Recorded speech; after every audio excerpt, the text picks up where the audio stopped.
नमस्कार, स्वागत है आपका मृदुभाषी में। और जैसा कि आपको पता है लोकसभा चुनाव चल रहे हैं, पहला चरण हो गया है, मध्य प्रदेश में भी चुनाव नजदीक आ गए हैं। मेरे साथ इस वक्त मौजूद है वंदना त्रिपाठी जी, भाजपा प्रवक्ता हैं। लोकसभा चुनाव का कैसा परिदृश्य मध्य प्रदेश में दिखाई देता है, आइए जानते हैं वंदना जी से। वंदना जी, स्वागत है मृदुभाषी में आपका। नमस्कार रश्मि जी। मृदुभाषी के सभी जितने भी चैनल देखने वाले लोग हैं उन सभी को मेरा नमस्कार। चलिए, जैसा कि लोकसभा चुनाव ने आगाज कर दिया है, पहले चरण के मतदान भी हो गए हैं। कल मोदी जी की अगुवाई है भोपाल में, कैसे देखती है, क्या परिदृश्य नजर आता है आपको? और सीधा सा सवाल मेरा, मोदी जी 5 बार मध्य प्रदेश में आ चुके हैं, उन्हें क्या आवश्यकता छिंदवाड़ा में जाने की नहीं लगी बजाय भोपाल के? सबसे पहले तो रश्मि जी मैं मोदी जी के आगमन पर अपने हर्ष को व्यक्त करना चाहूंगी। देखिए, जब जब मध्य प्रदेश आते हैं मोदी जी, तो मध्य प्रदेश के लिए कुछ ना कुछ नई सौगातें लेकर आते हैं। एमपी के मन में मोदी, मोदी के मन में एमपी। आपने देखा किस प्रकार से जो हमारा संकल्प पत्र आया है उसमें भी उन्होंने मध्य प्रदेश को विशेष स्थान दिया है। 26 सुझावों को मध्य प्रदेश से भी लिया गया है। तो ये दर्शाता है कि माननीय मोदी जी के मन में मध्य प्रदेश बसा हुआ है। अगर हम बात करें छिंदवाड़ा की, तो देखिए छिंदवाड़ा भी भारतीय जनता पार्टी की 29 सीटों में से एक सीट है, जहां पर हमारे केंद्रीय गृह सहकारिता मंत्री अमित शाह जी ने ताबड़तोड़ रैलियां की हैं। जब अमित शाह जी कहीं जाते हैं तो आपको पता है उनके बारे में कि जिस सीट पर वो जाते हैं वहां चुनाव जिताकर लाते हैं। उन्हें भारतीय जनता पार्टी का चाणक्य कहा जाता है, और कहीं ना कहीं इसलिए भी कहा जाता है क्योंकि उनके पास नीतियां हैं, उनके पास नेतृत्व है और उनके पास नियमावली है कि कैसे एक सही तरीके से चुनाव लड़ा जाता है, उसे जीता जाता है, और वो मंत्र वो कार्यकर्ताओं को देकर आते हैं।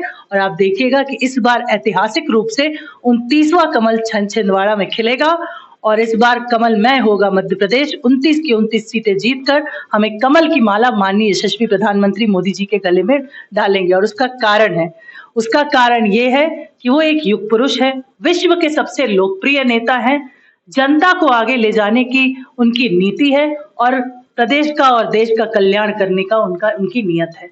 और इसीलिए हम चाहते हैं कि पुनः एक बार, तीसरी बार प्रधानमंत्री के रूप में माननीय यशस्वी प्रधानमंत्री मोदी जी उस पद को संभालें। इसीलिए हम चाहते हैं कि आप लोग जाएं और कमल के प्रत्याशियों को चुनें, भारतीय जनता पार्टी को विजयी बनाएं। वंदना जी, अब आगे मैं आपसे जानना चाहूंगी, पहले खजुराहो मीरा यादव का नामांकन रद्द हुआ, अभी सूरत एक सीट आ गई है भाजपा के खाते में। क्या समझे इस, अब किसका नंबर है, क्योंकि अभी चुनाव बाकी है, कितने नामांकन और रद्द होना बाकी है आपके हिसाब से? देखिए रश्मि जी, ये जो इंडी अलायंस है, इसके विषय में सिर्फ एक ही बात कही जा सकती है। एक राज्य में ये साथ साथ है तो हम साथ साथ हैं, और एक राज्य में ये रिश्ता क्या कहलाता है, एक राज्य में ये कहते हैं आप कौन हम नहीं जानते। तो मुझे ये समझ में नहीं आता कि इनका ये हम साथ साथ हैं, ये रिश्ता क्या कहलाता है, आखिर ये चल क्या रहा है। कुछ नहीं, ये चोर चोर मौसेरे भाई इकट्ठे हुए हैं, ये सारे घोटालेबाज इकट्ठे हुए हैं, और इन लोगों ने जिस प्रकार से घोटाले करके रखे हुए हैं उसी प्रकार से इनके नामांकन प्रक्रिया में भी घोटाले देखने को मिलते हैं, और इनके नामांकन पत्र निरस्त हो जाते हैं। आपने आज तक देखा भारतीय जनता पार्टी के किसी भी प्रत्याशी का नामांकन निरस्त हुआ?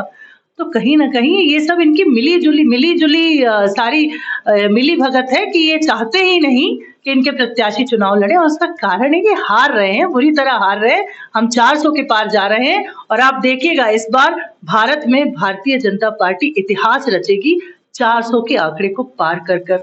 प्रत्येक बूथ पर हम 370 वोटों को बढ़ाएंगे। आपने देखा, हमने वोट परसेंटेज बढ़ाने की बात करी, हमने वोट परसेंटेज को बढ़ाया। हमारे कार्यकर्ताओं ने कितनी कर्मठता के साथ मंडल और पन्ना लेवल पर काम किया। प्रत्येक घर जाकर मतदाताओं को सुबह 6 बजे जगाया, सूचियों की समीक्षा करी, मतदाता पर्ची घरों तक पहुंचाई। ये है हमारा बूथ लेवल माइक्रो मैनेजमेंट, और इसीलिए हम कहते हैं अब की बार 400 पार। आपने बताया जिस तरीके से बारीकी से जमीनी स्तर पर काम करती है भाजपा पार्टी, तो चुनाव अधिकारी, निर्वाचन अधिकारियों से कहाँ त्रुटि हो जाती है जो नामांकन रद्द हो जाते हैं वंदना जी? देखिए, चुनाव अधिकारी और जो निर्वाचन अधिकारी हैं वो तो सिर्फ उस फॉर्म के थ्रू जाते हैं, देखते हैं और अपना कार्य सही तरीके से करते हैं। ये तो प्रत्याशियों का काम होता है कि जब वो एक इतने बड़े पद के लिए नामांकन भर रहे हैं तो कृपया कर एक पढ़े लिखे प्रत्याशी की तरह उसे भरे, सही जानकारी दें। आप ही देखिए ना कि इस तरह की चीजें कर आप जनता को क्या दिखा रहे हैं। आप जनता को ये दिखा रहे हैं कि आप चुनाव को कितना सीरियसली लेते हैं। जब जो कोई व्यक्ति चुनाव को गंभीरता से नहीं लेता, तो वो वंदना जी, जनता को कितनी वंदना जी, मैं गंभीरता से बीच में रोकना चाहूंगी 2 मिनट। क्या जांच नहीं होती है? क्या समय पर उन्हें सूचित नहीं किया जाता है त्रुटियों को लेकर? क्या कहेंगी आप? देखिए रश्मि जी, आप जानती हैं इलेक्शन कमीशन ऑफ इंडिया इतने अच्छे से काम करने वाली एजेंसी है कि इसकी चर्चा पूरे विश्व में होती है। हमारे चुनाव की इतने बड़े राज्य, इतने बड़े देश में जहां 100 करोड़ से अधिक जनसंख्या हो, वहां चुनाव कराना मजाक होता है क्या? अगर वहां पे हम इतने अच्छे से बिना किसी हिंसा के अगर चुनाव करा रहे हैं, तो उसका कारण है हमारा इलेक्शन कमीशन ऑफ इंडिया, हमारा निर्वाचन आयोग, हमारे चुनाव अधिकारी। तो उनकी गलती नहीं है, ये हमारे प्रत्याशियों की गलती है, और खास करके इंडिया अलायंस वालों की गलती है कि भाई ऐसे प्रत्याशी क्यों उतार रहे हैं आप तो ये जानबूझकर कर रहे हैं। आपने ये मान लिया कि वो सीट हम हार रहे हैं, तो पहले ही बोल दीजिए ना कि हम हार रहे हैं, हमें चुनाव नहीं लड़ना। ये सब करने की लोग, आप अधिकारी को परेशान कर रहे हैं, आप जनता में अपनी हंसी उड़वा रहे हैं, खिल्ली उड़वा रहे हैं। ये सब करने की आवश्यकता नहीं है। देखिए, अगर कोई अपनी हार स्वीकार कर लेता है तो जनता भी उसका सम्मान करती है। बहुत बहुत धन्यवाद। बड़ी बेबाकी से वंदना त्रिपाठी जी ने जनता के सवालों का, विपक्ष के सवालों का जवाब दिया। इसी तरह की परिचर्चाओं के लिए बने रहिए मृदुभाषी के साथ। कैमरा पर्सन सचिन के साथ मैं रश्मि जैन, भोपाल।